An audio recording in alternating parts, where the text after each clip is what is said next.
I believe I was born as an alcoholic. I don't know. I also believe I was born gay. I never really felt like I had a choice in this. Some people are like, oh, it's a decision. I don't think a lot of guys woke up thinking, am I going to do him or her, I don't think you had much problem with that, right? And if you haven't had a problem with that, you don't have a problem, right?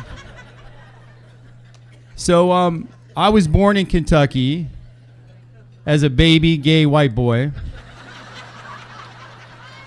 And that's why I'm an alcoholic.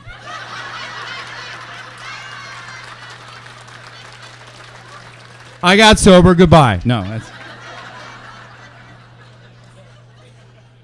And I was a needy nerve, which describes my who I am. I mean, I'm a needy nerve, and I actually find I identify with others.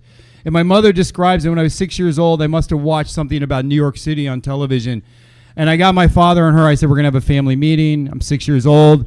I said, listen, I found out there's a place called New York, and you don't expect me to grow up in Kentucky, do you? And that is a true story. And pretentiousness was one of my early gifts. And I don't know about you, but I could never have enough attention or enough love. I really felt sensitive. Lack of love, lack of enough is a fundamental theme in my life. And I didn't know how to do it. I remember when I was like 7 or 8, they had the cake walk. I don't know if they have cake walks, the thing where you like give them $1 and you walk around. People blank stares. It's okay. Maybe it only happens in Kentucky. And this little girl, this poor little girl was, she didn't have any money and she had pouty face and I had $1 left. I think it was really a nickel back then, but let's just say it was $1. And I gave her I'm like, pouty, I gave her my nickel and she won the cake on the next thing. She never thanked me. And that was it with women. No, I'm kidding. But I went from that super neediness to self-righteousness in a minute, and it again stuck with me, right? I learned what people pleasing was. That if I told you that if I did everything you wanted me to do, you'd like me. And God, having you like me is the most important thing in the world, besides looking good. And I don't mean looking good like this.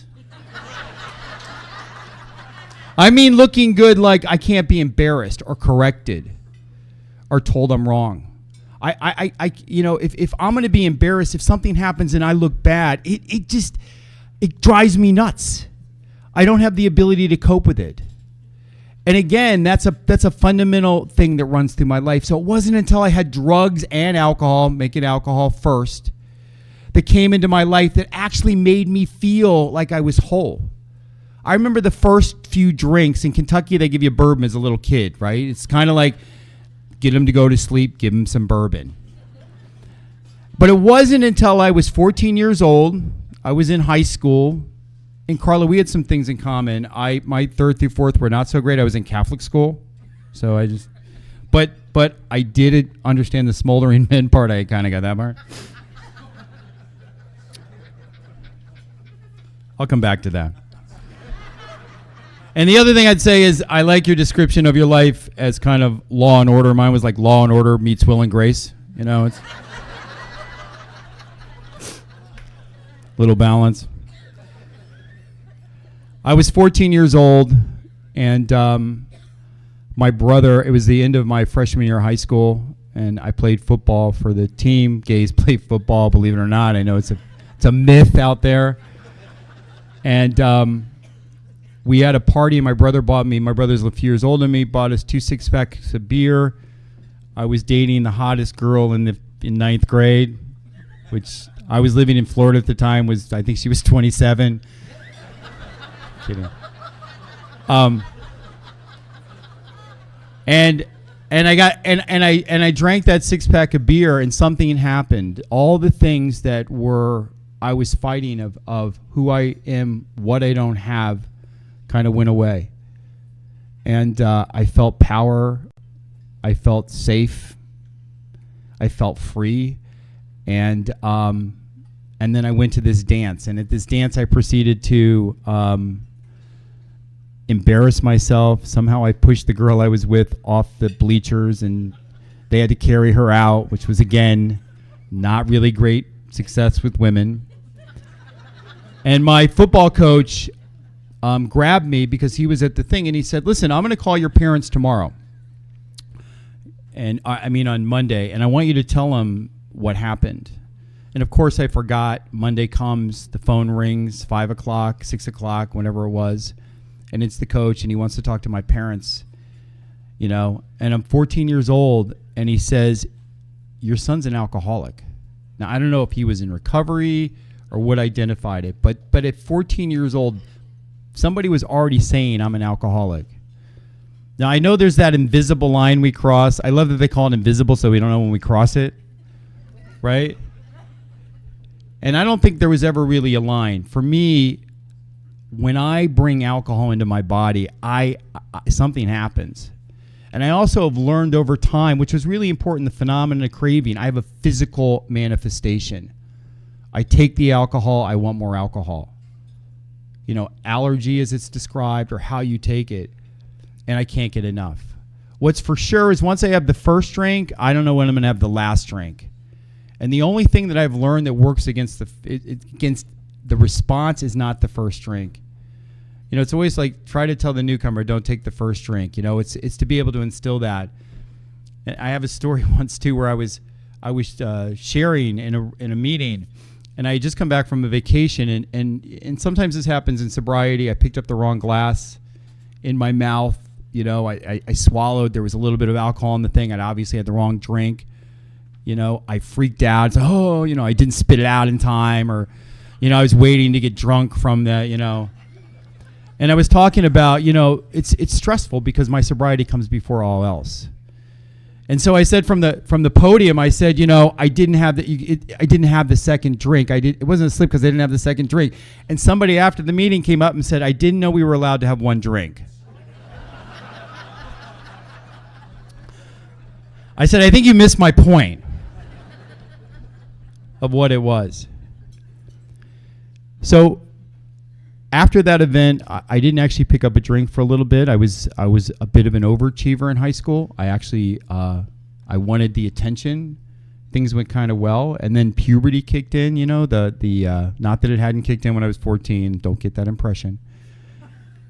But I was really fighting the demons of inside me, and it wasn't until I was right out of high school where I started to pick up a drink again. And by the time I made it to college that fall, I was fully engulfed in this craze for alcohol. My name at my fraternity was Ralph, and it wasn't because it was... You can guess why they called me that. I could throw up and say the alphabet, which I thought was really cool at the time. And after one party where I turned on all the showers accidentally and we warped the baseboard of the house, they asked me to leave. You know, I'm 19 years old. My alcoholism is in full, you know, active use. And I moved. I left. I was going to school at Florida State. I went back to Fort Lauderdale where I was living at the time. And then I also decided that the girls I was dating weren't really working. I made a bit of a change of life. And in the next few years, I kind of got by. I dropped out of school for a while. I got by. And then by the time I was 23, I was at a full bottom. I didn't get sober. My last, when I picked up my chip, I was 40. So between 23 and 40, it was a different adventure. I just want to spend a minute and talk about it because, you know, some people actually are able to stop for a little bit of time. Some people are actually able to manage their life for a little bit of time. And that's what happened to me. But the progression of my disease is in full sight. In my life then, while it was better than when I was really at a bottom, it's not nearly what I have today. So what I did is I found somebody who didn't drink a lot and didn't do drugs and decided I'm going to have a relationship with that person. And that person's going to control my drinking. So the one good thing is that got me to New York. So I moved to New York in 1985. And for a while, things were okay. I had a career. I did okay. But what was happening is my actions that I am were not consistent with my principle. So I was in this relationship, this monogamous relationship. I thought monogamy was a suggestion. And I always felt like I had to back up, you know? So in case this didn't work, I have backup, right? I actually lived my life like that for a while because I was afraid that if you found out who I was, you might leave, and I needed to have something on the side. I lived that all the way into sobriety. You know, and it's not really a great place to be because eventually somebody finds out or it's hard to live with yourself. Also at work, I felt like the expense account was really part of my salary. You know, that they really meant to give me that money. They just forgot to put it in my paycheck. And because I wasn't actively stealing things that were, you know, I wasn't in store stealing. And I wasn't doing these things that I saw on the outside that my friends weren't doing. I thought, you know, okay, I'm like everybody else. But I didn't feel connected. I didn't feel free, and I certainly didn't feel happy. So that relationship, of course, 7-8 years into it, starts to deteriorate. And that's where my story really comes in. I'm in my mid-30s. I think I'm too old to ever, you know, date somebody again. I have a pretty decent career, and drugs and alcohol worked for a while. I mean, I have to say there were some times I had a lot of fun, but what wasn't working was my ability to connect with others and the way I felt about myself. And then what started to happen is my ability to go to work, right? My ability to go to work, my ability to show up for other people. And so it came to a point, and I don't have to go through the specifics. You know, I slept with too many people I didn't want to sleep with. I had to take penicillin for too many times I didn't want to. You know, I took too many things from too many places. And I wasn't looking good. You know, on the outside, I wasn't looking good. And the minute I was one of those people, I would wake up in the morning and I'd think, who do I have to apologize to today? Which is, I want to spend most of this time on my journey and the steps, because what I learned in my amends process, that apologies to make me feel good are not why we do an amends, which is very different. So I would call people up and say, you know, oh, dude, I'm sorry, I slept with your partner last night, you know, and they'd be like, what? I hate you, you know. And I'm like, but I told you and I apologized. Right? I was honest. I'd smoke a little. I'd be really honest with everybody. Yeah. And so, you know, the time came when I knew I had a problem. I don't know if any of you guys did this. I would tell people I was an alcoholic just to kind of, you know, get people off my back as I'm having a drink. Yeah, I'm an alcoholic. I got it handled. I have it handled. I got a job. And, but it wasn't working for me. And that's when I started to come back to the rooms. And so from the first time I came back into the rooms until I picked up my white chip is 3 years. And that's a very painful place to be. And I think that's where I realized what life is like when it's unmanageable and I'm powerless. Because I had every intention to stop drinking.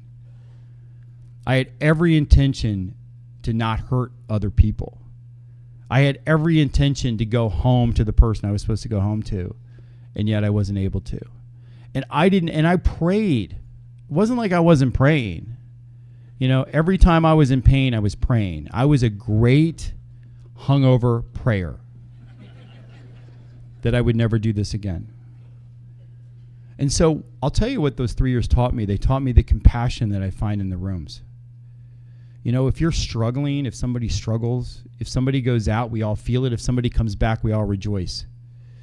And the one thing I love, where I found out where my higher power is today, it's the compassion in the room. To have the person with the most pain come in, hold up their hand, and to watch AA wrap the love around that person. To see the lack of judgment by most of us. Right? And some people tell me, you know, because it's always the story of the newcomer. I went in, I shared my day count. Somebody came up and told me, you know, why'd you do it? You're bad, blah, blah. You know, it's the one, that person must go to all these other meetings, right? The AA boogeyman. But real AA is the most loving, the most kind, the most accepting, the least judgmental I've ever seen. And you want to see that. You see that when somebody takes a burning desire and watch how many people go talk to the person. Right? You see how that works. And so I learned that compassion because that was me. And whatever happened in 2001, well, one thing did happen. I kind of went to my old behavior. In December 31st of 1999, remember the millennium, Y2K. We were waiting for the machines to stop. While you guys were all waiting for that, I was in Rio partying. And I had this great idea that the really hot guy that doesn't speak English would be a great partner for me. So I convinced him with the best sign language I had to move to New York. And that is a true story. I actually can even speak a little Portuguese now. I learned that in the divorce. But what I was doing is my old behavior. I was relying on somebody else to fix me on the inside, and it didn't work. And so what happened, it was really painful, is that year before I got sober, is I was actively hurting another human being. And you know what? I'm a good guy. In my heart of hearts, I'm a child of God. But I, in my best intent, was destroying somebody else. And you know what? I can't live with that. I can't live with that. I can't live with that. I certainly can't live with that sober. I certainly had to medicate in order to numb that feeling. And I look back, it's like it tells us in the 9th step that we won't regret the past or wish to shut the door on it. I don't, because I give compassion for people that have hurt other people. But for me to tell you that I didn't hurt somebody, truly hurt somebody else, that would be a lie. So what I got from that is compassion. And it got to the breaking point where I just couldn't look in the mirror anymore. That mantra of I hate who you are, you're a monster, right, became so overwhelming when somebody opened the door for me to go to this meeting, which, by the way, was another 12-step program that doesn't relate. It's for the dry stuff of alcohol. I heard the message. I don't know, there was like 5 guys in the room. Nobody had more than 90 days, but something happened. And I truly believe that is something outside of me, that influence. And I got interested. I heard that there was a message of hope. When I was about 2 weeks sober, I met a beautiful lady over here, Ava, who held up my sign. I have 20 minutes left. 25 minutes left. She's Ava's, and she's spoken here. I think she spoke here last year or before. She was at a meeting, and I ran over to her. I thought, who is this woman? And she said, you know what? You probably need to do some step work. And you should come with me to this thing called Joe and Charlie. And she actually also started giving me speaker tapes, which if you haven't listened, they're selling them out there. In my early sobriety, I'd never heard the hope. I never heard the joy. I never heard the life the way it could be lived. And I'd been going to meetings. I couldn't hear the message. No one explained that there's a different option. And I was like, wow. And I remember the first time, Joe, and it was like a weekend in New York City. I used to be like, the weekends were this, and I went to this Joe and Charlie workshop, and and if you haven't heard there, you get them on the tapes. They're not doing the road show anymore, but, and they walk me through this plan of living, which I've been trying to follow since, which has been amazing. So I want to share a little bit of that journey that I've had. And the first was somebody was able to let me realize I could see all my behavior, though I was powerless. And it was pretty obviously my life was unmanageable, right? And then it was the first drink that was what affected me. And I liked, Carla, how you mentioned in the doctor's opinion in that statement, we don't know the difference between true and false, right? I'm restless, irritable, and discontent until I get the ease and comfort that comes from the first drink. I had to have a drink. And if I wasn't able to fix the things that were creating the craving for me to have the drink, I couldn't stay sober. I'm not one of these people that can come into the room and not do the work and stay sober. I've seen people do it. I have a guy who is my sponsor. He doesn't really know. I have two sponsors, one who knows he's my sponsor, one doesn't know he's my sponsor. They're both named John, so I just say I have a sponsor named John, right? And he's got 35 years of sobriety, and I love the message he has. And he says, because I would be like, why doesn't this person, they're not working in the program? And he's like, who cares? He goes, you know what, maybe it works for them. He goes, but I don't want what they have.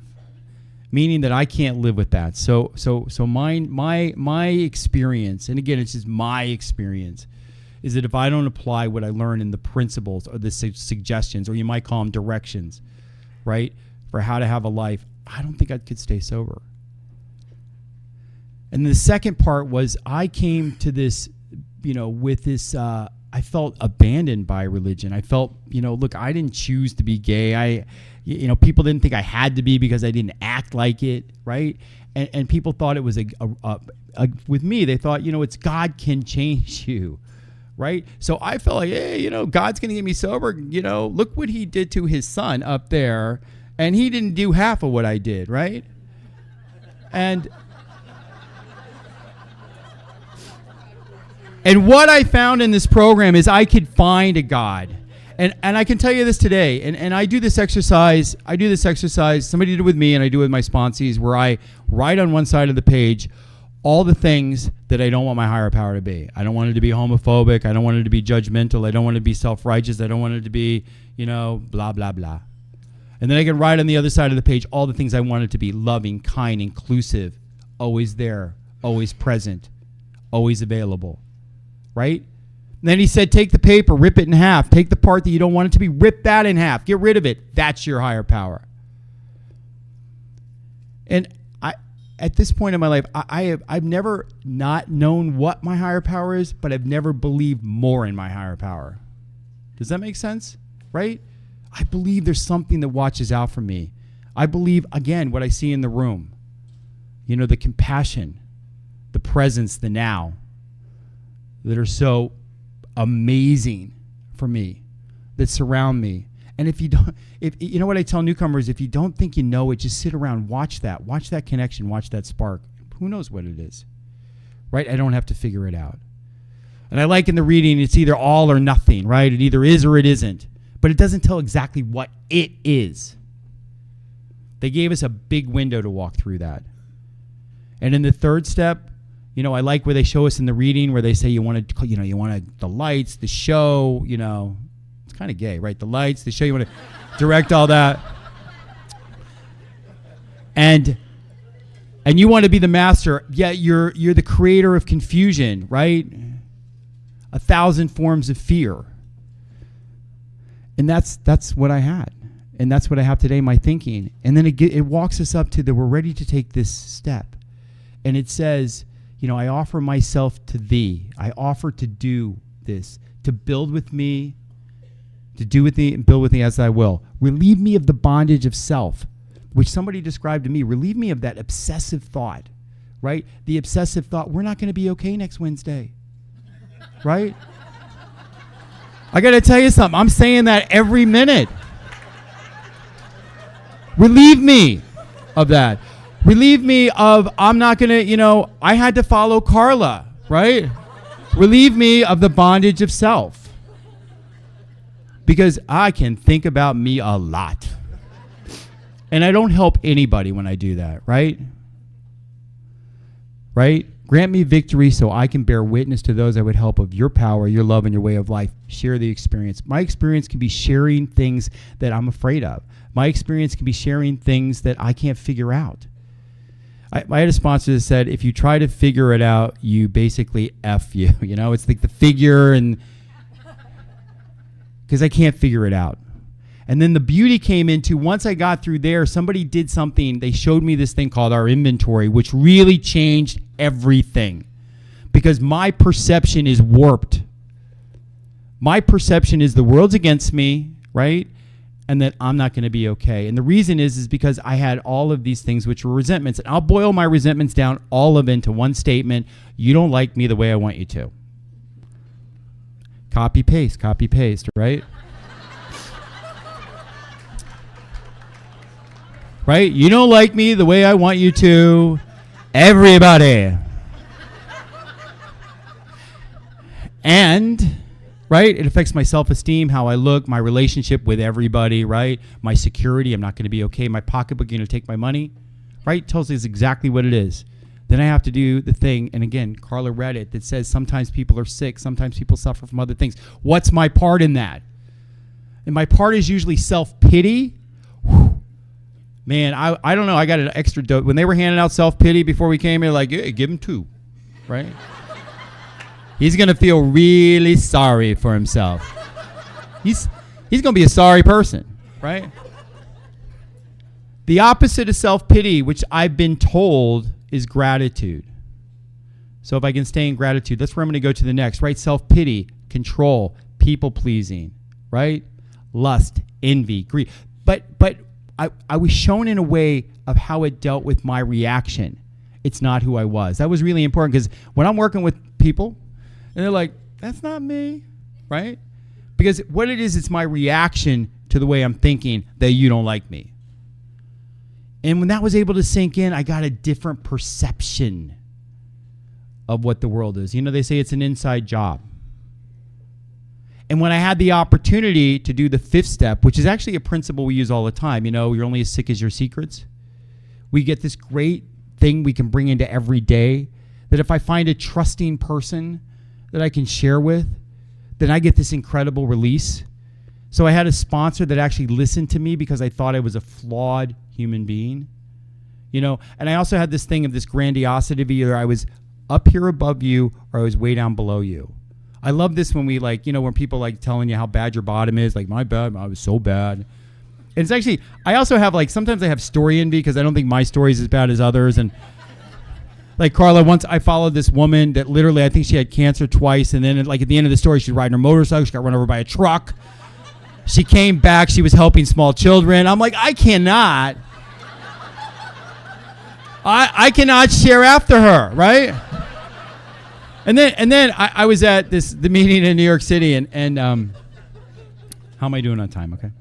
I had a meeting in New York City, and this guy like basically said, you know, in the last year I suffered from cancer, and everybody in my family died, and you know, it's not funny, but I made my way through it, and we're all like, in. And the guy that got up after him said, I feel as bad as that guy did, and I got a parking ticket.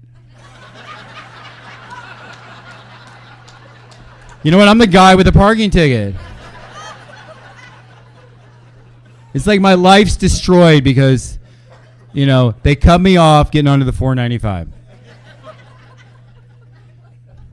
In 6 and 7, I get to learn to do the opposite, right? Which is really amazing. I love this part. I bring it into every day, right? So 6 and 7 right now, I don't go crazy. I'm not calling everybody up. I'm trying to stay off Facebook. But you talk about Facebook.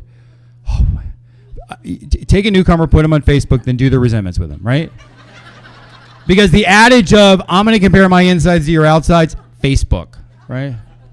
I called Ava once because I was at work once. I'm on Facebook. I probably shouldn't have been at work, but Facebook.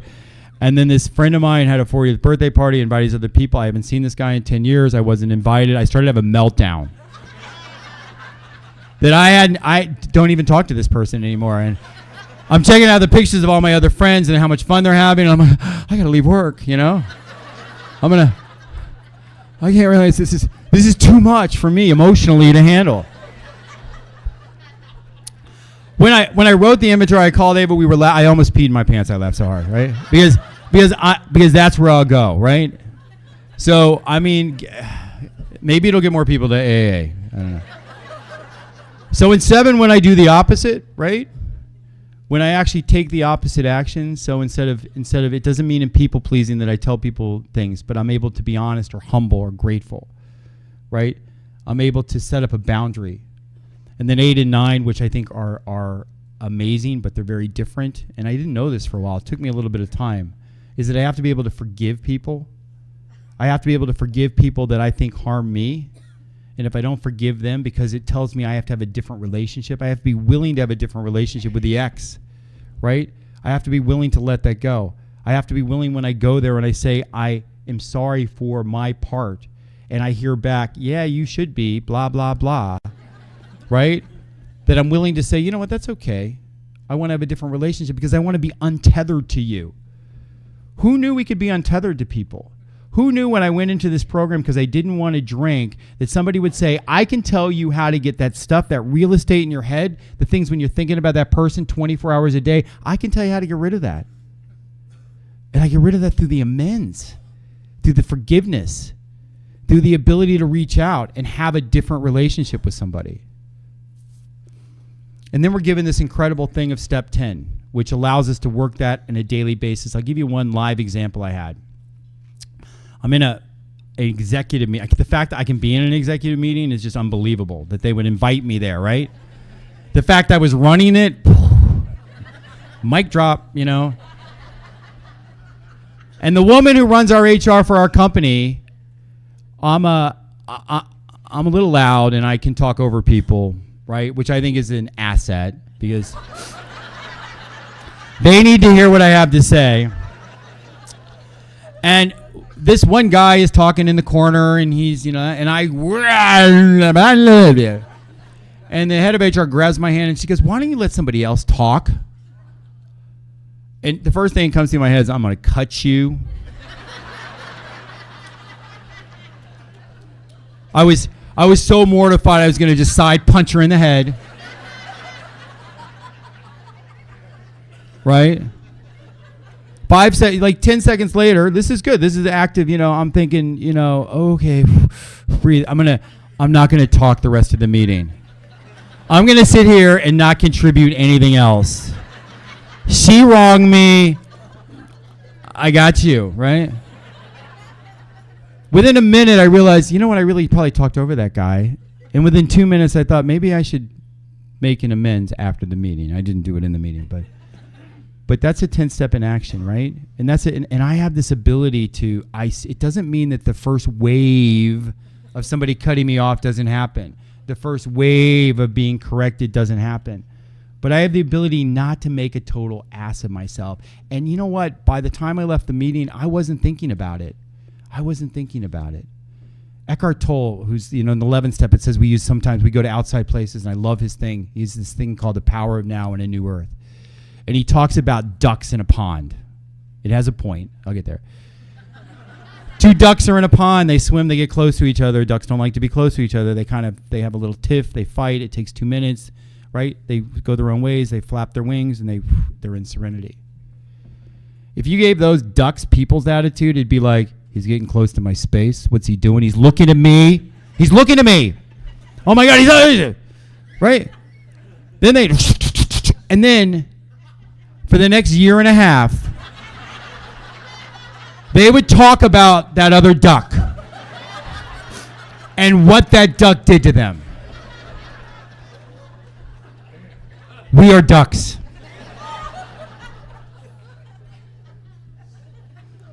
A big plug for step 11.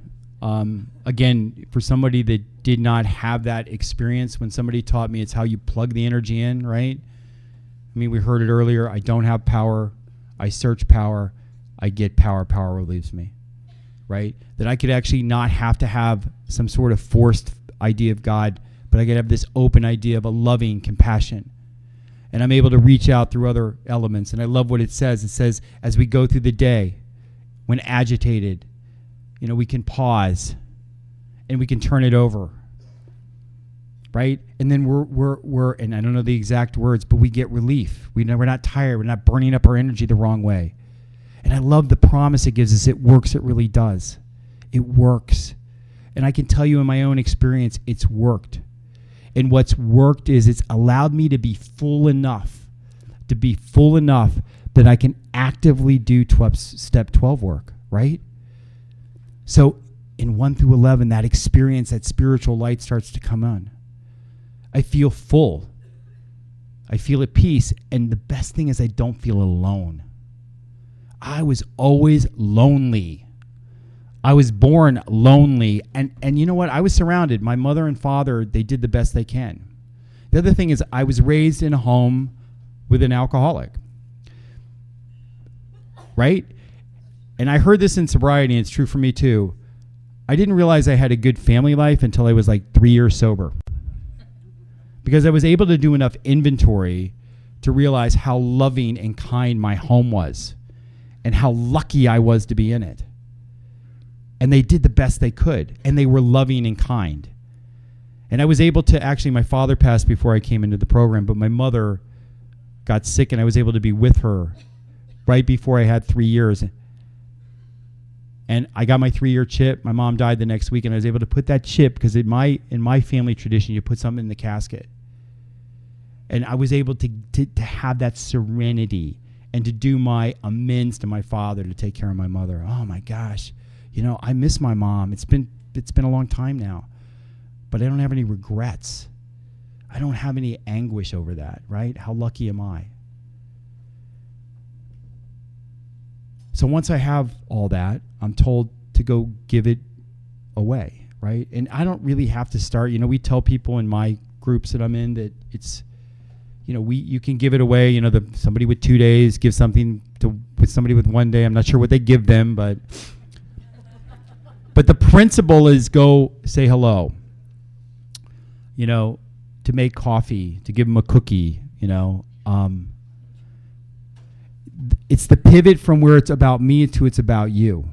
And again, Carla mentioned it as well, right? I start this well before I get to step 12. I'm actually starting this early on because a good sponsor tells me, call another person, ask them how they are, right?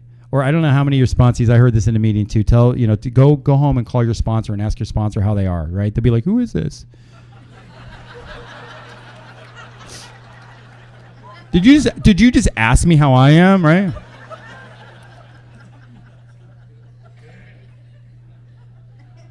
But the principle of giving is something that I learned here.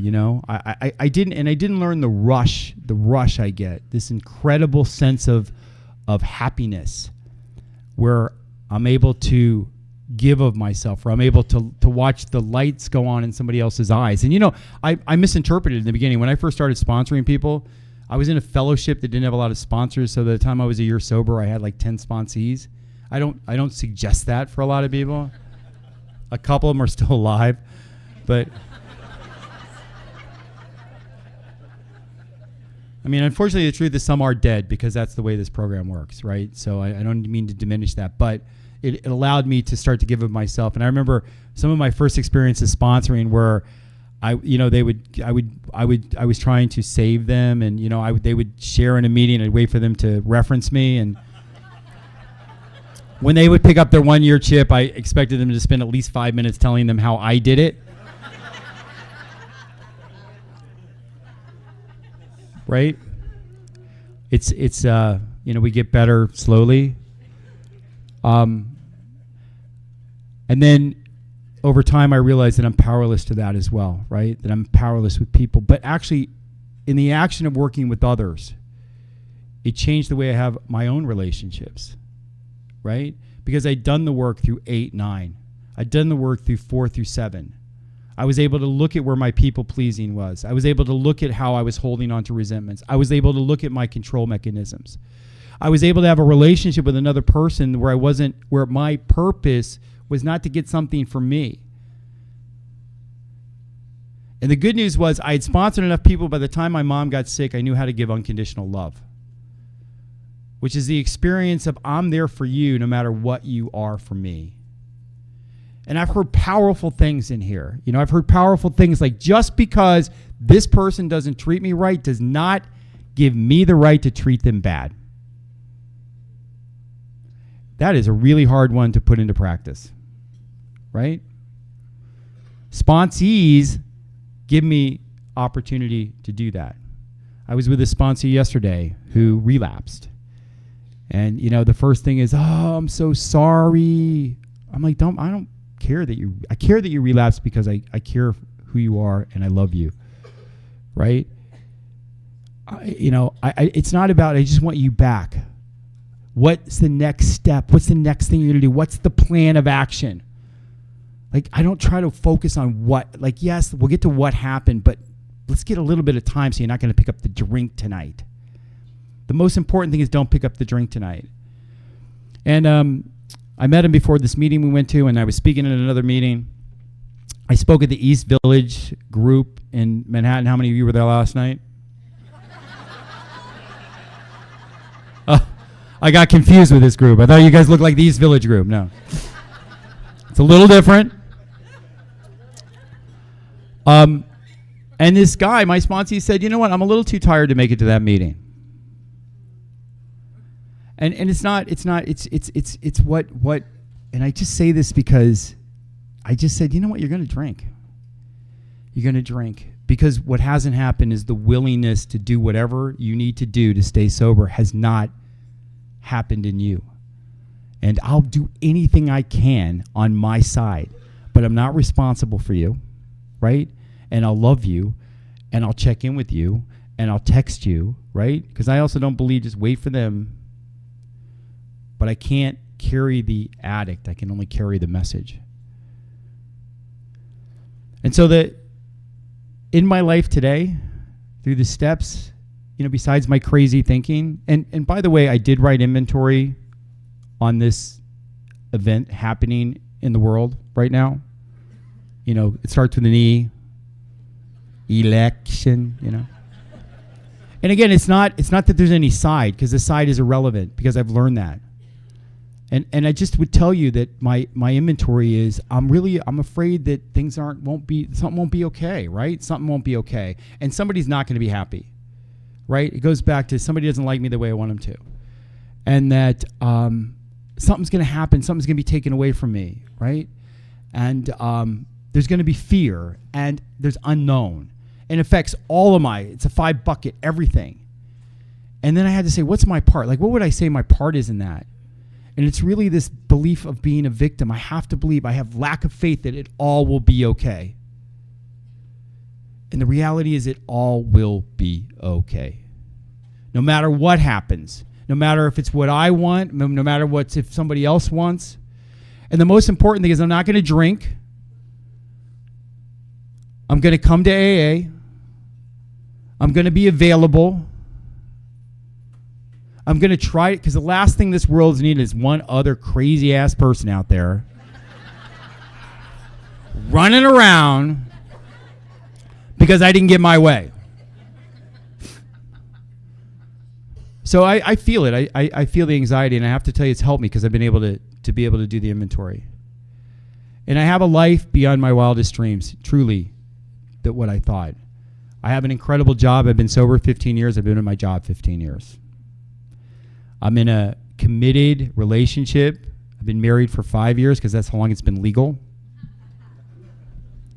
But I've been in a relationship for 9 years.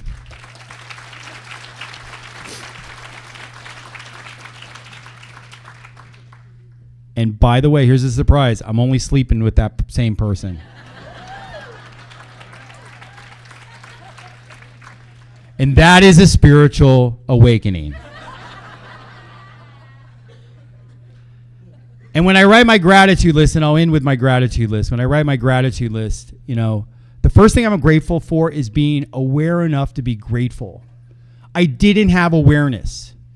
I was walking this world in a sense of unconsciousness. And I don't know that I would have had it unless I made it, if I would have been able to have this gift unless I made it in here.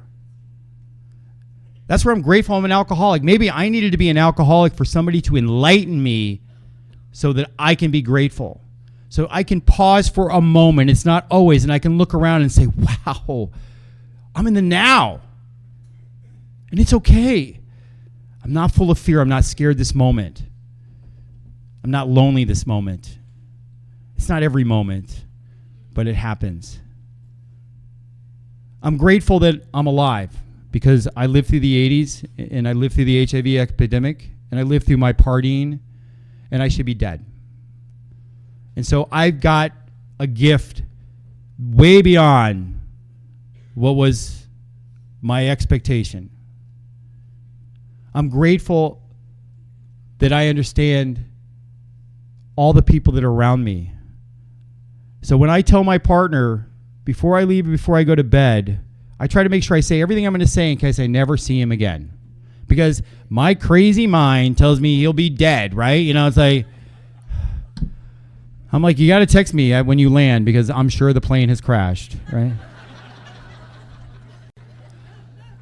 I don't know that's going to change. But I feel joy in that. I feel joy in that. And I'm grateful for the little things, right? And I'm certainly grateful for the fact that all of you, or a lot of you were here before me, that you give your time to this 12-step program, that before I got to A, there was another 12-step program that A helped create through the steps. I'm grateful that you accept me for who I am, because I didn't believe that would ever be the case. You know, I'm grateful that I'd be invited here, right? And I'm grateful just for today that we're okay. Thank you.